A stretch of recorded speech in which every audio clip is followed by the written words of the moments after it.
Assalamu alaikum. Thank you everyone for joining us tonight for this webinar.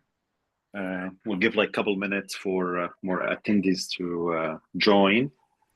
Mr.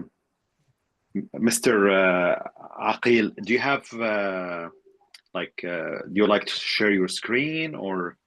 Yes, I want to share my screen. So, Assalamu alaikum, everybody. Wa alaikum salam. Yes, I want to make sure. See if everybody can see the screen. Yes, we can. Okay, very good. Yeah. So we'll wait a couple minutes. Usually more people, they will join. Sure. In the meantime, I would like to invite everyone for Sam's international conference that's going to happen in 10 weeks in Damascus, July 4th through July 6th. We'll share the registration link in the chat box very soon. We have a lot of social activity that some of it already sold out. So please sign up for the conference and the social event.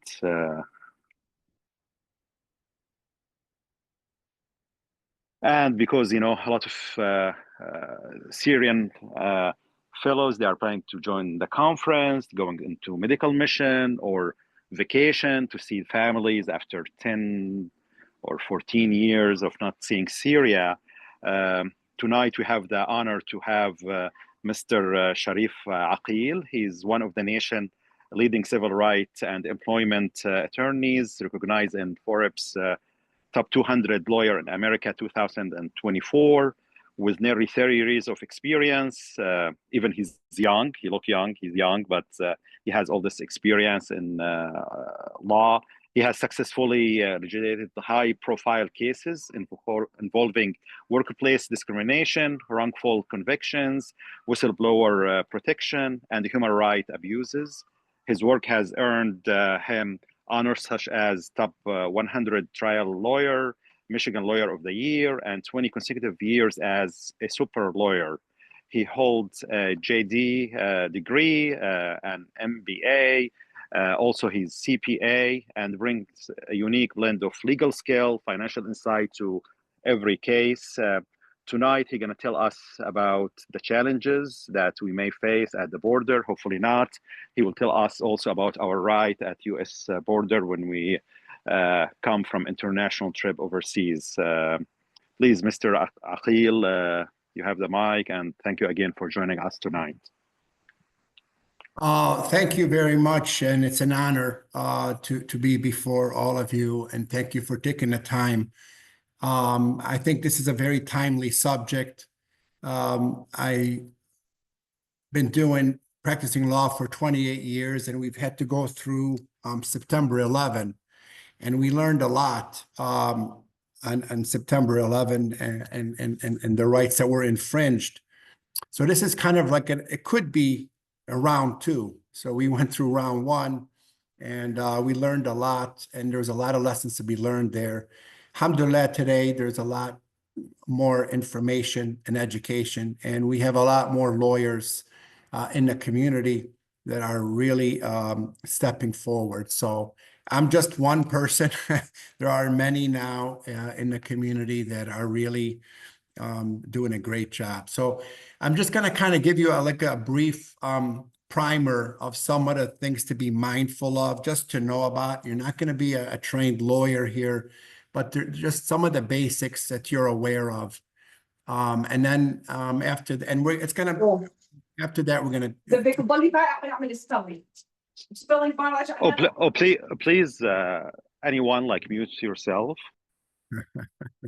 Yes, if everybody can mute and then we can take questions after for this. So yes, sorry, Mr. Akeel, can you make your presentation share it as presentation mode, like the PowerPoint? Yeah, do you see it? It's on the screen. Yeah, but there is a presenter mode, will be full screen. There is option. Oh, is there? If you can, if not, don't worry. Right lower corner. Right corner. Present terms.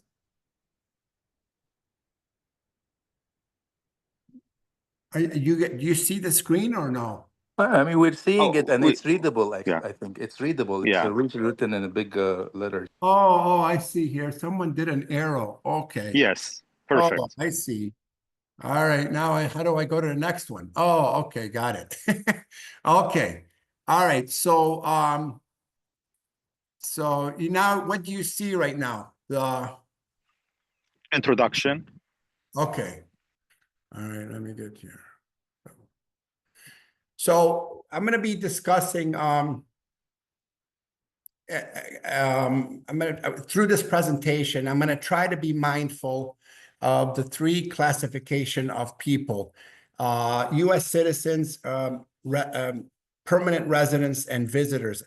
I'm assuming everybody here is a U.S. citizen.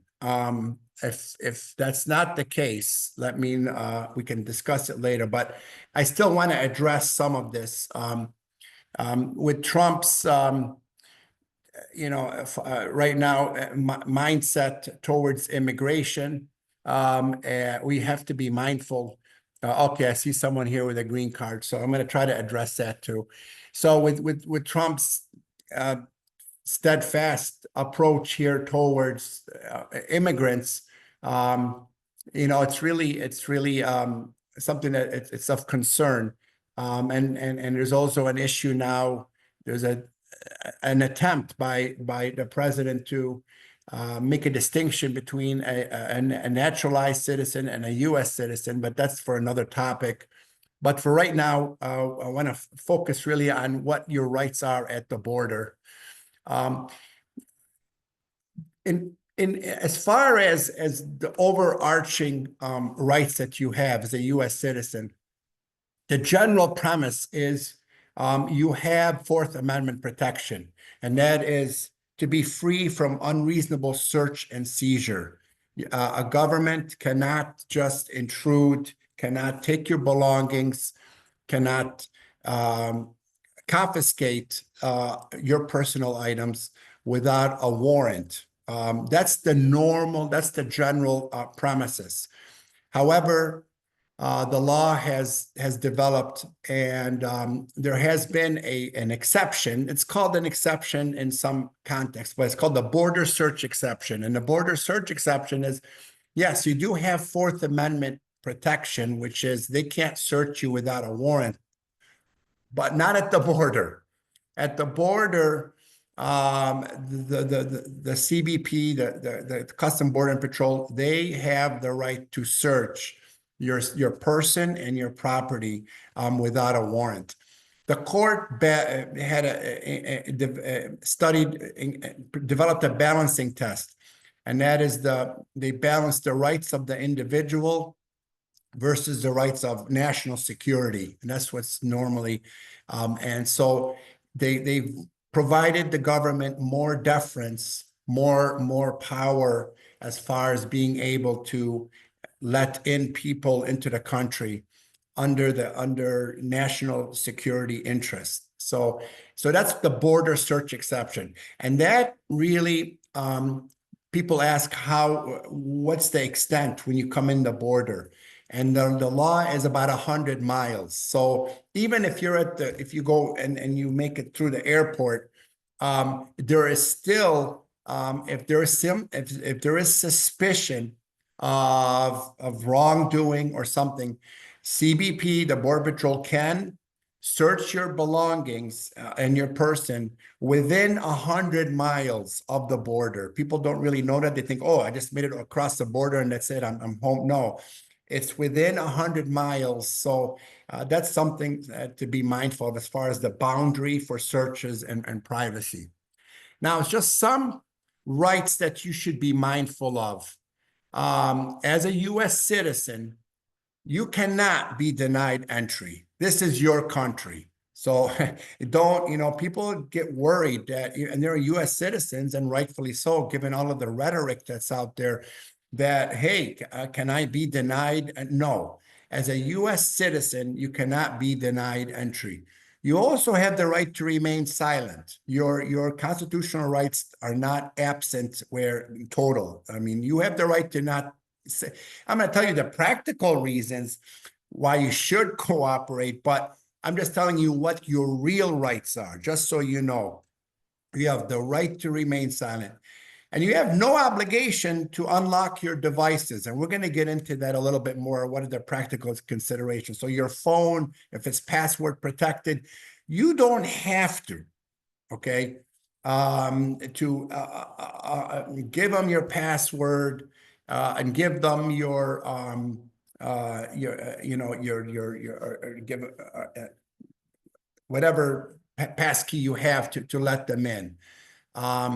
So there is one right that is limited, and that is you have a limited right to counsel. You're right at the entry of the border. You can't say, "Oh, I want an attorney" at that time. It's only when they take you in and you're in for like a prolonged time period, maybe a little bit more than the normal. Then you say, "Hey, you know what? I have the right. I want to call my attorney." So these are just some basic rights you should be mindful of as an American, and to be confident. I don't know what a JC, we can address that later. So I'm going to go to the next slide here. Now, there's different types of searches to be mindful of. There's a routine searches, or it's called basic searches, versus non-routine searches, or it's called advanced searches. Routine searches are everyone subjected to it. It's normal. There does not need to be any suspicion of wrongful activity or have reasonable suspicion of anything. Someone's carrying contraband, or someone's carrying routine. Everyone is subjected to it. The non-routine, there's another level of searches there. Sometimes it requires another inspector to come in. That would also require I'll get into the devices with the non-routine searches, because that's when forensic analysis is involved. Now, this has been subject to debate. Can CBP inspect your devices without a warrant? Now, the courts have been all over, and they're still, but the answer is yes at this time. They can take your phone. They can look at it, look at text messages, look at emails. They can inspect it without a warrant. They do not need a warrant. You could object to it and say, I do not want you to inspect my phone. And you can assert some privileges. You can assert, many of you are doctors, and you can say, I have private information here, and I have medical records here. I have HIPAA. I absolutely cannot. Or I feel very uncomfortable Now, when you're speaking with the CBP, there is two ways you can speak. One way is to be aggressive, which is not good.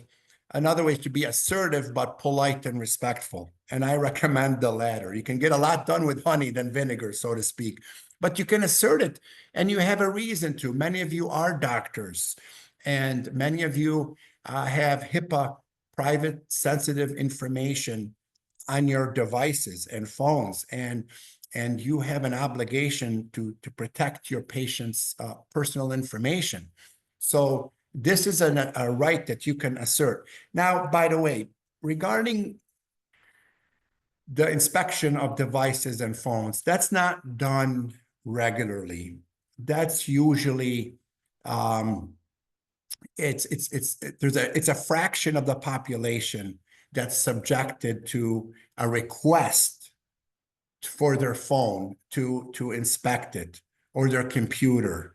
That's not a normal routine. Usually they can have some suspicion or reasonable suspicion. Then they can ask for for phone. Now, a normal citizen can't assert a privilege. Perhaps maybe a journalist can. There's journalist privilege, but a lawyer can as well assert privileges, that the attorney-client privilege. So you have a leg up as physicians if you have privileged information on your phone, and you can assert it.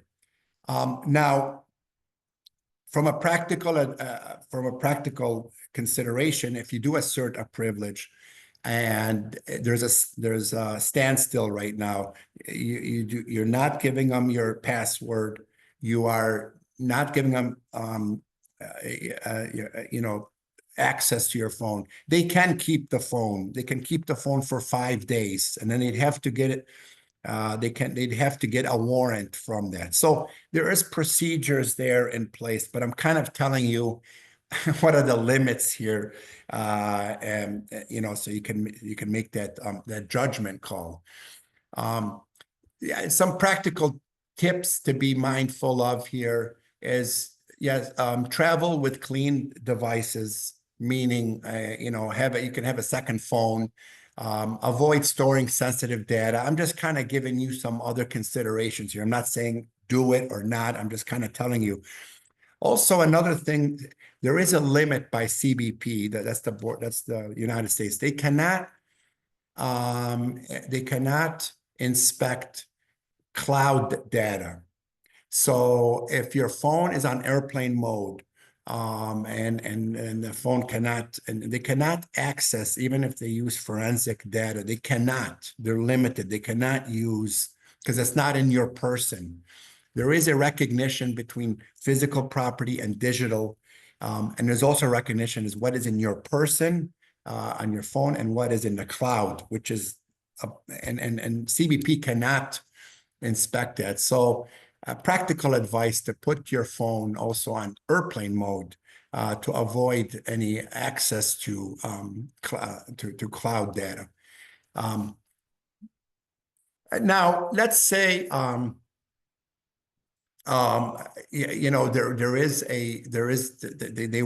want to detain you for a while. The brief detention is allowed. There is a secondary inspection. They can ask you about your travel. Where did you go? Where did you come from? And what did you do? It's like a normal thing. They cannot hold you indefinitely. And it's off limits to discuss religion or politics.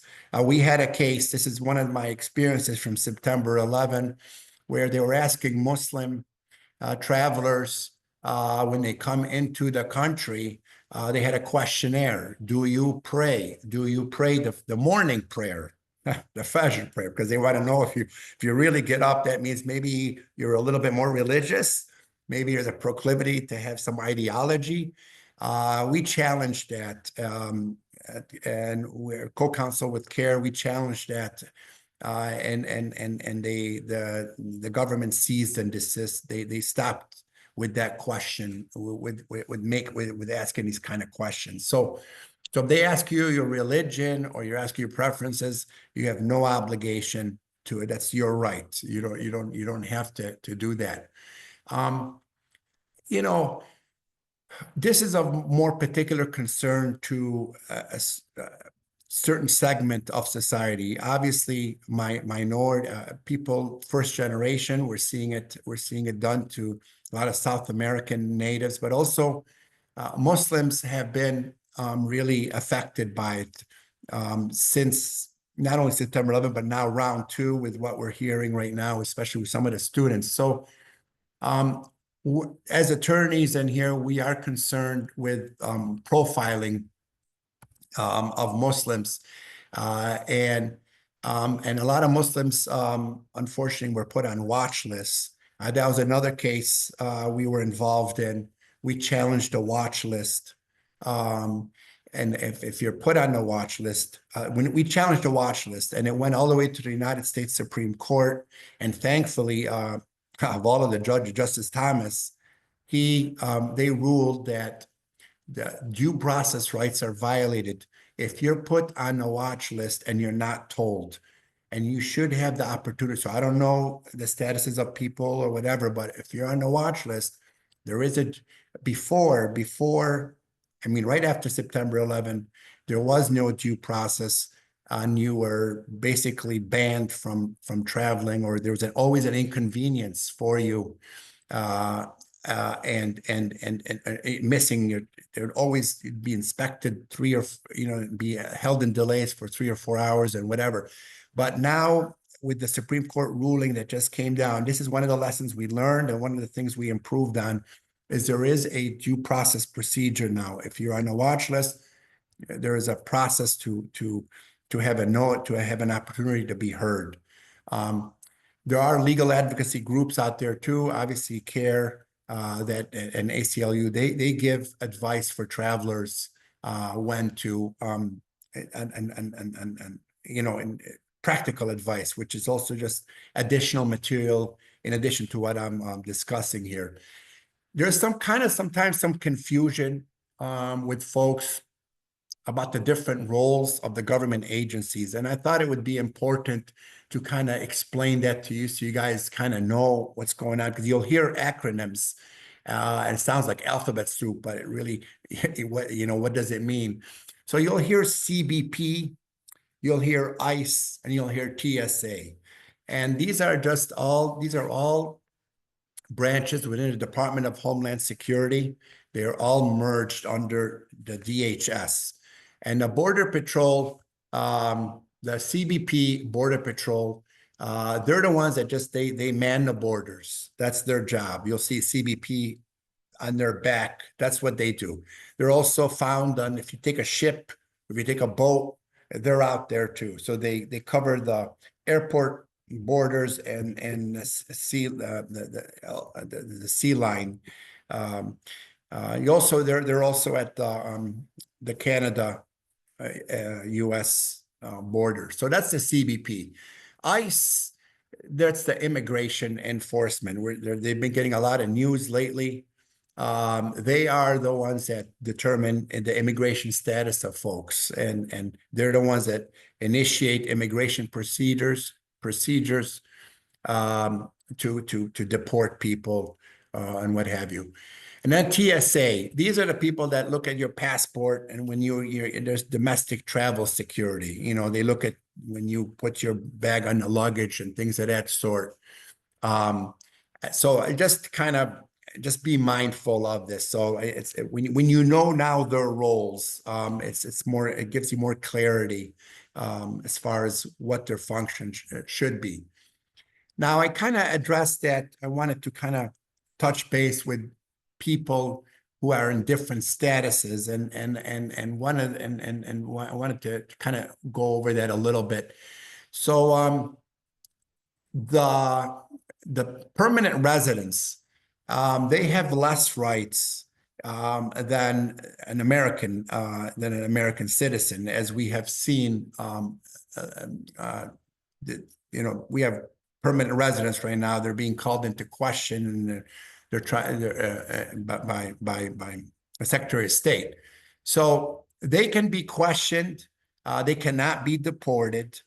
They could be referred to for more consideration to have their permanent residency revoked. It's unheard of. It's scary right now. It's being challenged in the courts.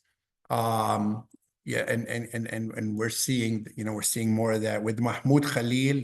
We're seeing what happened with people who have, what's going with them. Student visas are also vulnerable right now. So they're not as on solid ground as a U.S. citizen.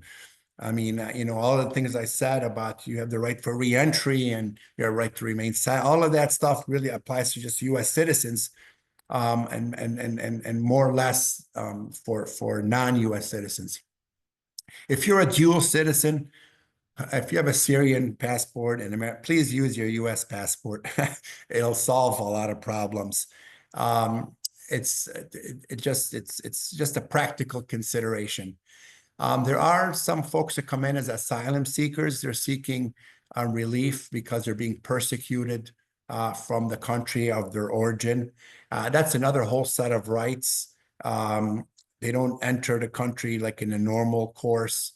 There's a whole procedure for that. They're sent somewhere else, and that's not. I just wanted to kind of just make you aware that there are folks that are seeking asylum here, but they have a whole different set of rights that it's not applicable here, but they do exist. Just want you to be aware of them.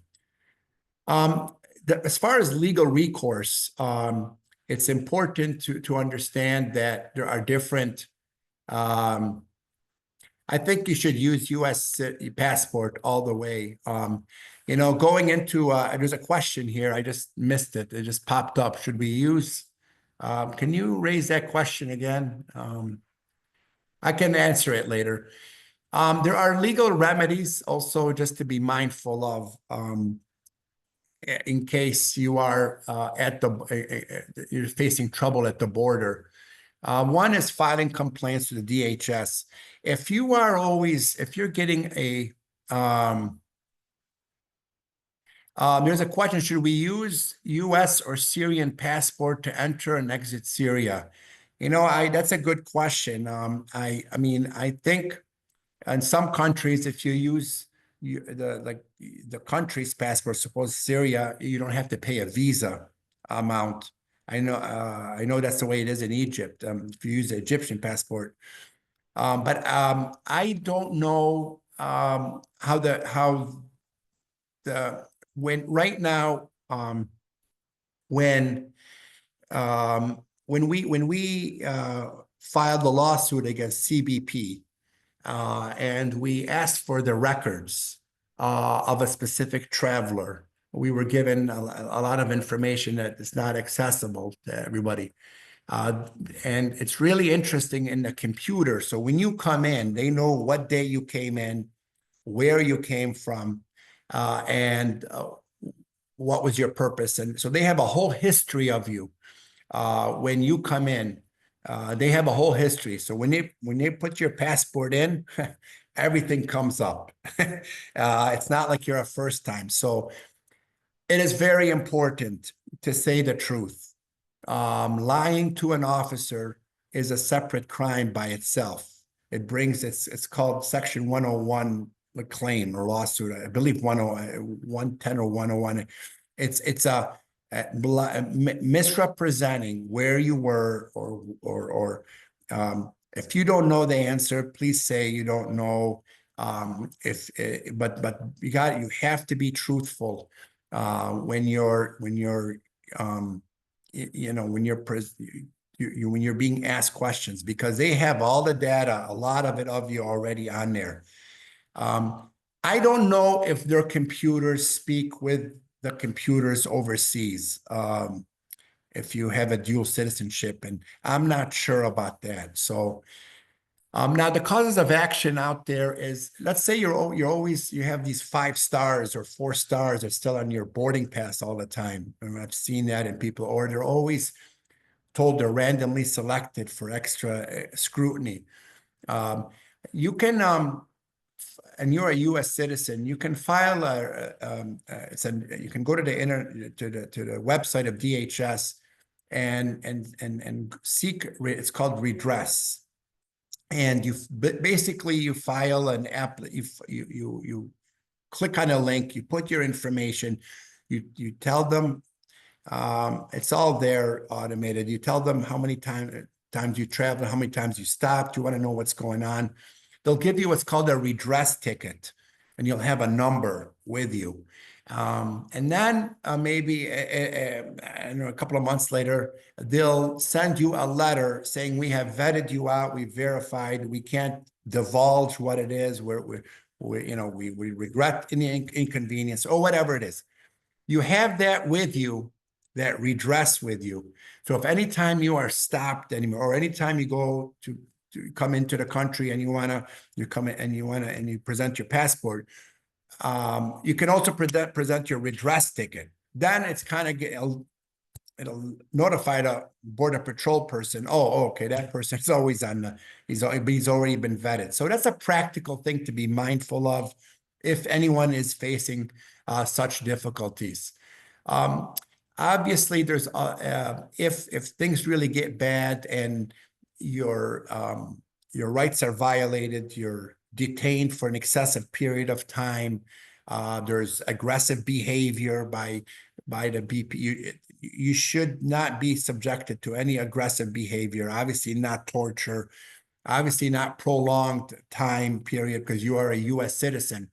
There are rights, and the lawyers can advise you of these rights later. One right is called the Bivens action that could be considered.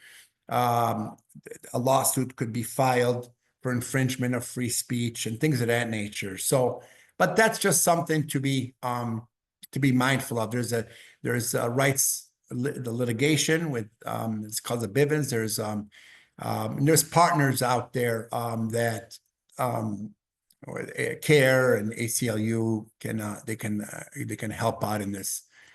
Some practical tips for travelers. I think I covered some of it already. Is you should travel light on data if it's important. I mean, some people have burner phones or have a second phone. Use secure apps.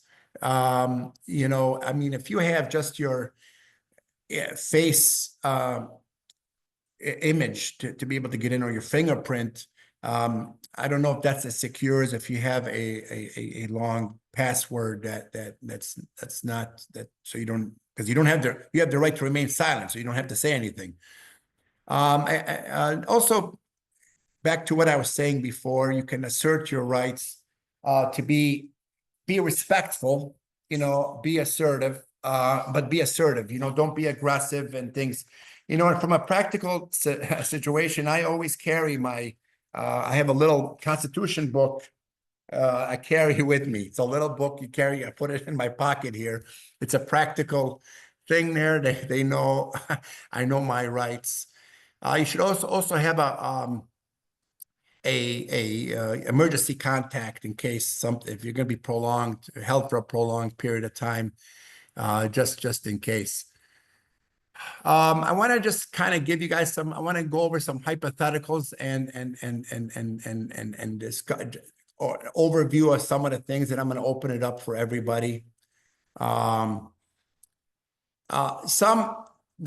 they're asking you, kind of went over it, if they asked you to unlock your phone, you don't have to, okay? You don't have to do anything. You have that right.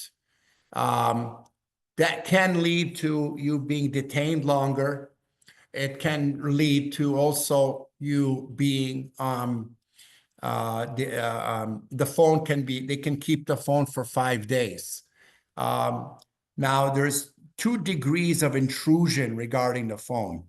There's if let's say you say, yes, you can look at my phone. There's the routine search where you just look at text messages a little, or look at photo, whatever is on the phone right there. And then there is the non-routine, and that's the more and that's based if they have reasonable suspicion of some wrongdoing. They can do a forensic analysis and literally download everything from the phone to inspect later. And then later on, after their investigation, they have to destroy everything. That's under their directive. They have to destroy everything. So from a practical thing, when you go at the border, most of the time they don't ask for the phone. I know there was one incident that happened recently. He's a friend of mine, Amir. It happened to him, and he held his ground. He said, "I'm not going to give you my phone because I have attorney-client privilege in there." This happened recently. From practical, it doesn't happen most of the time. But if they do, then you have to weigh, okay, I have the right to not give them the phone, period. I can step it up and say, I don't want to give them my phone because I have patient private information in there, and I don't want to. Or you can give them the phone, and they'll look at it. But you shouldn't be penalized or imprisoned saying, I don't want to give you my phone. That would be against the law. If you tell them, I'm not going to give you my phone, be ready to have longer detention. Obviously, they can't detain you too long, because then you have the right to have an attorney, and they have to have a warrant to hold you for a long period of time. They can't just hold you indefinitely. So that's your rights as a U.S. citizen. As a green card holder, it's a little bit less tenuous given the circumstances today. And that's why I'm saying you got to use judgment and weigh, because you're on strong grounds as a U.S. citizen to refuse. But if you do that, there is a practical consequences where you'll be detained longer and then you'll be able to talk to an attorney. They can hold your phone. They can hold it for 5 days. They would need to get a search warrant to be able to really be justified. So I'm kind of giving you some practical considerations here. Questions on politics and religion, that's a no-no. You do not have any right. I mean, they don't need to know about your religion or your political ideology and things of that sort. I want to now open the floor to questions, and I also want to. I do want to do one thing here. I want to make it go one thing here. Some of the boundaries, just so you're mindful of, I want to make sure that's in there here. I kind of covered it a little bit, but I want to make sure that you're aware of it again. As an American citizen, you have Fourth Amendment right from unreasonable search and seizure, but it's a limited protection, meaning they don't need a warrant for routine searches. So, and I kind of went over that. Digital devices, manual searches are allowed. Forensic searches need to be suspicious of something before they go in and ask for download your whole phone. Like you literally are, there's something, you're up to something for them to escalate it to that level. But again, you have the right to not give them their password, but be mindful of the practical considerations. First Amendment, you have the First Amendment rights, but there is a risk of profiling still. You have the right to speak, you have the right to not speak, you have the right to say what you want. But again, there's practical considerations here. The Fifth Amendment, you have the right to remain silent, but expect, again, practical delays in the detention, secondary inspection. When I say, I'm not saying days, I'm saying like hours, 5 hours, 10 hours. It could be if they really, but again, if you're respectful and kind and you have justified reasons why you're doing it out of conviction, not out of, and you know your rights, that sends a message to them. That, hey, he's an American and he knows his right. I'm not telling you to be aggressive and be an army of lawyers out there, but I'm just saying, just be mindful, because a lot of first generation or a lot of naturalized U.S. American citizens really don't know their rights, and so they act on this fear to their detriment instead of act with confidence. And then in the Sixth Amendment, you don't have the right to counsel during the routine, but if you go to secondary thing, you do have you have the right to ask for an attorney. So okay. Thank you. Yeah, that was outstanding. Great. Should we go over the question? We have a lot of questions, and I will try Let's go over the questions now. Bundle them. So the first one about legal permanent resident, like can they deny their admission to US? Let's say we are talking about your usual physician or elderly with green card that they have not been on those like university protests or demonstration, etc. Because this is on the news, those the majority that they are getting in trouble at the border. So let's say you have physician, the permanent residency, what the chance that they could deny the admission to US? I don't think that's an issue right now. I think they're really more focused on the polarizing issues. If a physician was and is listed, there is a group out there, unfortunately, I've heard, and there's another one is called Canary Mission, and they are sending lists of students and other people and physicians to the government to investigate. So if you're on some kind of a list like that was given to the government, but normally it's folks that again, it's causing a chilling effect, because if people want to voice their opinion about genocide, or they want to voice their opinion about preservation of humanity, and they're being targeted, that's unfortunate. And then there's a chilling effect. So I don't think the normal resident has to worry. It's usually folks that were activists that are meeting more challenges. And same thing for the parent or elderly on green card, right? Same concept. Yes, same. Yes. Yeah.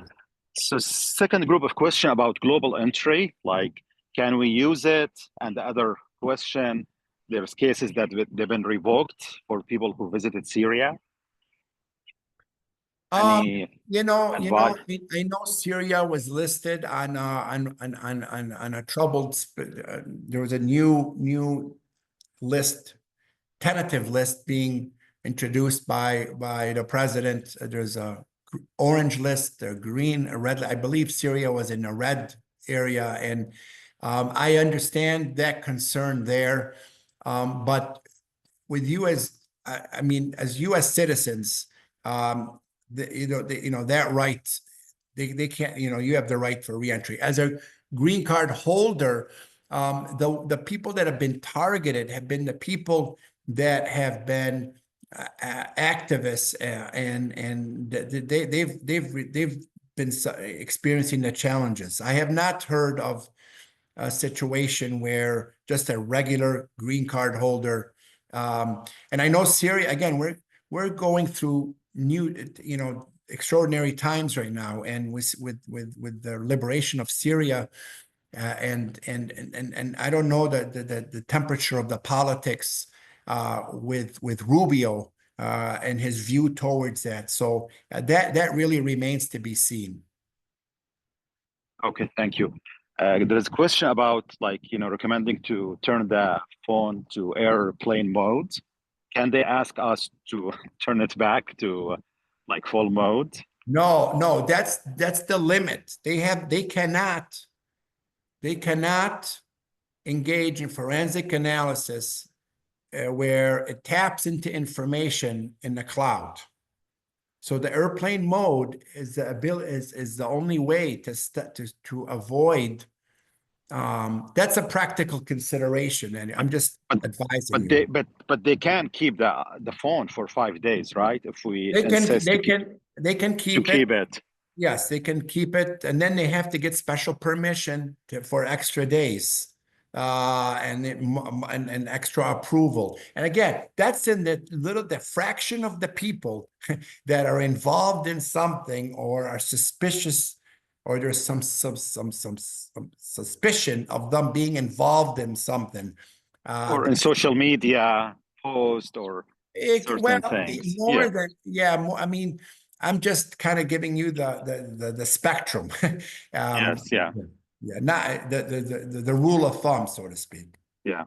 There is also several questions, and I could answer this about using US passport here and Syrian passport at the border in Syria.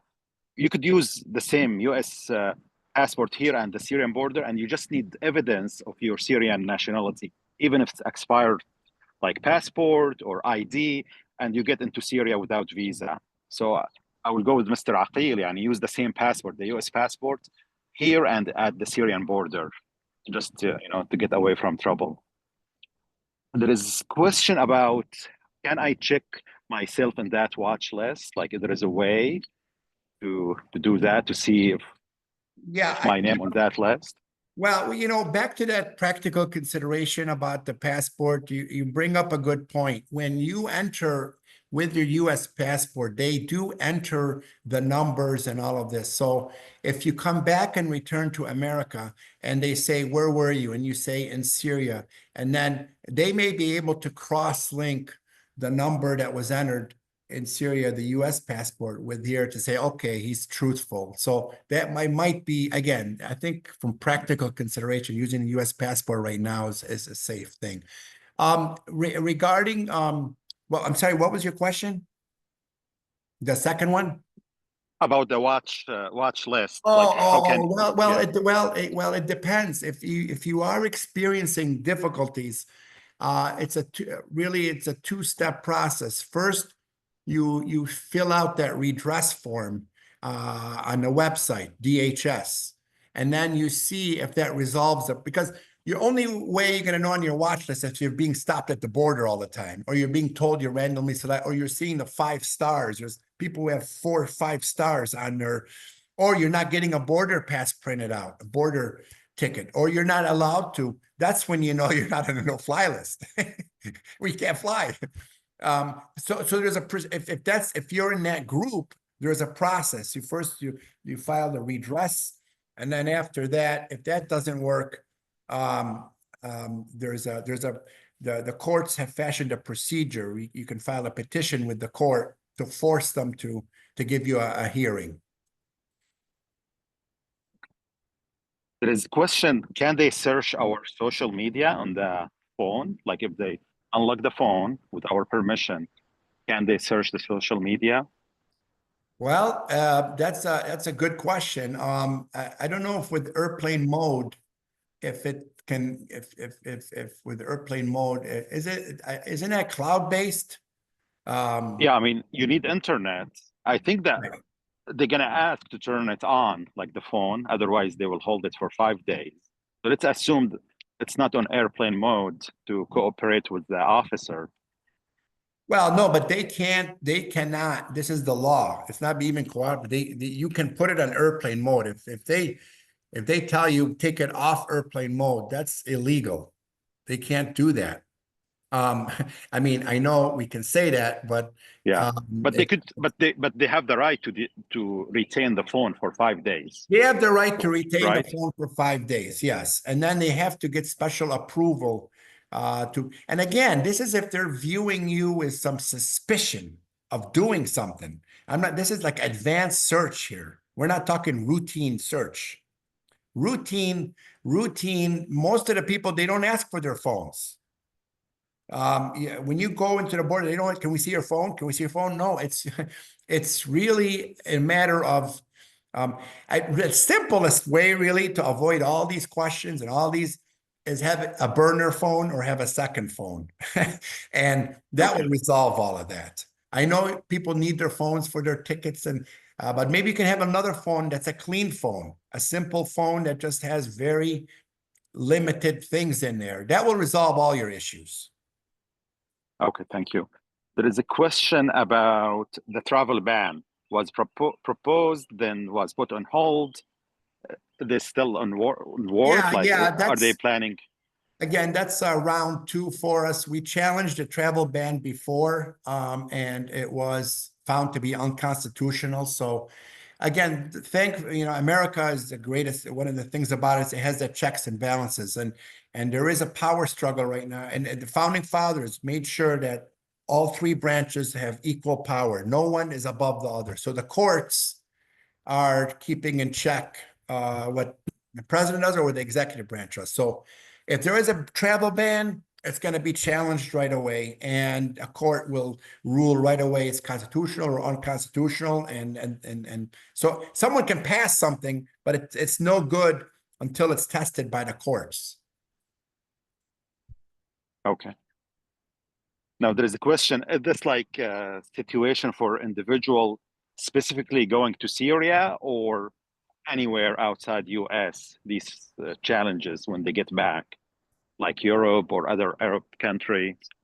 I mean, look, I have Syrian friends. I have Syrian clients. I have not heard of yet of struggles where they're experiencing extraordinary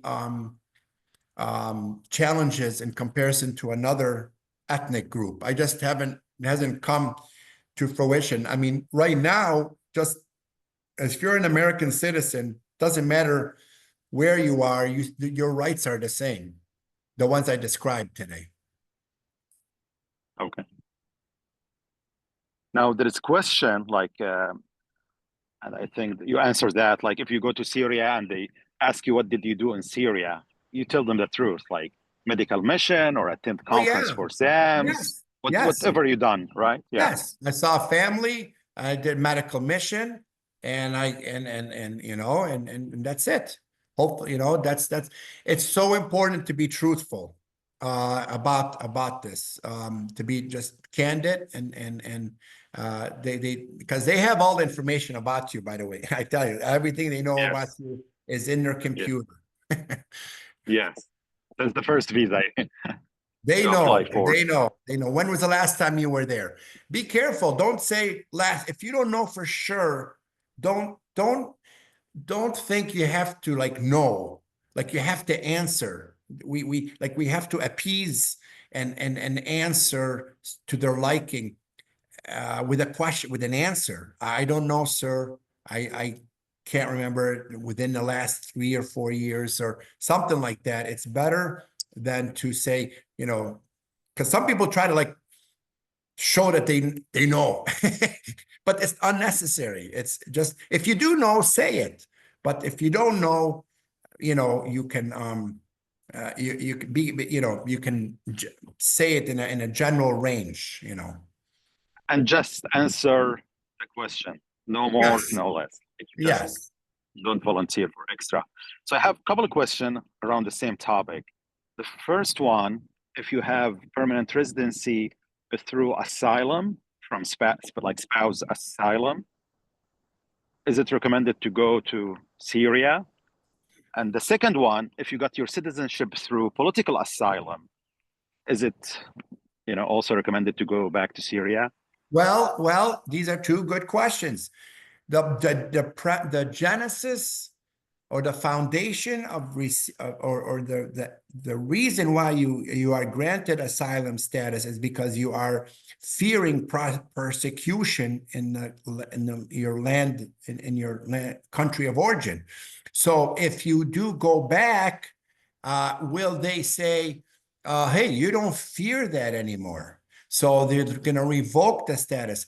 I'm not saying it's going to happen. I'm just an attorney here. I'm trying to foresee based on what I'm seeing. So I'm seeing some extraordinary events here. A student getting his visa revoked, a doctor, physician getting her, I'm seeing it. So by logical conclusion, if you go back to the country where you say, I fear persecution, and then you come back, they may not let you in, or they may, Even if you are a citizen? Well, no, I'm just saying, I'm just pointing out, I'm trying to give the worst case scenario here. The worst case scenario is, why did you get asylum status? Because you were fearing persecution from the country of origin. And if you're saying you became a U.S. citizen then, right? Yes. You became U.S. citizen and then you go back. Yes. Yeah, if you're a U.S. citizen, no, you're okay. I thought you just have an asylum status. There is second one, green card, but they got the green card through spouse asylum. Like They got the green card through. Yes. Yeah, they got the green card. Like you're going to third degree, fourth degree stuff here. Yes, they're asking me. I'm going into speculation here. Yeah. Sophisticated question. Yes.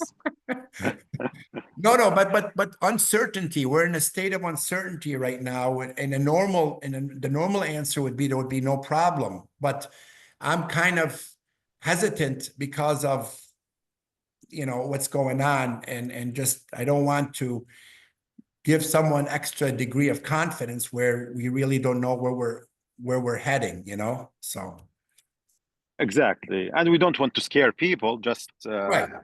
tell them what's going on. So now again, about this like travel ban and the permanent residency, like if the travel ban go into effect, let's say, and I'm in Syria and I'm on green card, what the consequences of this for me to coming back and enter US? Is it the same? Like No. now? No. The travel ban was on people who were coming from abroad seeking. They were coming here on a visa. They were coming here. We're not talking about permanent residents or U.S. citizens. No, we're talking about people who are in a lesser degree of status here in America, based immigration status, either student visa or visitor, or a husband who have petitioned the wife to come here, and she's on the plane coming here now to seek status here. That's where travel ban has affected. It's those people who were on the fringe to come to obtain status here, not permanent resident and not U.S. citizens. Okay. I think I went over all the question. I'm so sorry if I missed any question. We had like tons of question. Any last advice or comment, Mr. Akeel, about this topic? Really, I think this one here, know your rights, be confident about them. I want to show you this if I have it here. Be confident with here it is. That's my Constitution. It's right there. I put it right here with my passport. It's nice little thing here. It's a practical thing, but be respectful. Don't be aggressive, because that's providing them an independent basis to hold you, because you're sir, and when you speak with substance. I'm a physician. My phone, I communicate with my patients. I have a lot of sensitive information. I'm hesitant to divulge or prevent. And then they'll say, now that's in no situation where they want your phone. Remember, in most scenarios, they don't ask for the phone, but it's in those few instances. And you guys, as physicians, have that extra layer of protection, because you have a patient, and that will create a lot of news. If a doctor says, no, I don't want to, and I'm not saying to do that, I'm just saying, that's a policy issue. It's going to demonstrate that the CBP may have overstepped their bounds here. They can't just, again, but if the doctors are engaging in some unlawful or some suspicious activity, that all bets are off. So, and educate others, of course. Okay. Thank you. Can you have your business card or information? Some ask about your phone number or business. Sure, I'll give you my contact. Here it is here. Oops, this is it. This is our website, akeelvalentine.com. Can you share it? Shereef, yeah, I can. It's right there. I don't see it. It's there. Okay, sorry. Yeah, it's right on. Yeah. Yes. It's right there. Email and the website and phone number. Yep. Can I just ask two questions quickly, Najib al-Hallat? Sure, yeah.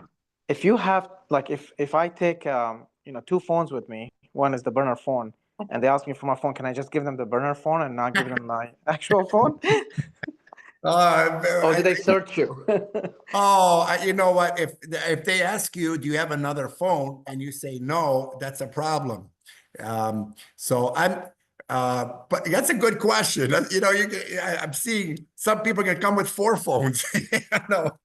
No, I really, it's a practical situation. But I guess one phone you can have in your luggage, and the other phone with you, the burner phone with you as you go through. So correct, yeah, because I really cannot, we all know, we have emails, patients, emailing you, leaving your voicemail when you, whatever you go. So I really, we cannot really travel without our regular phone. So leaving that in the luggage and just in the, traveling, just get your burner phone to make phone calls, so I think that's my idea.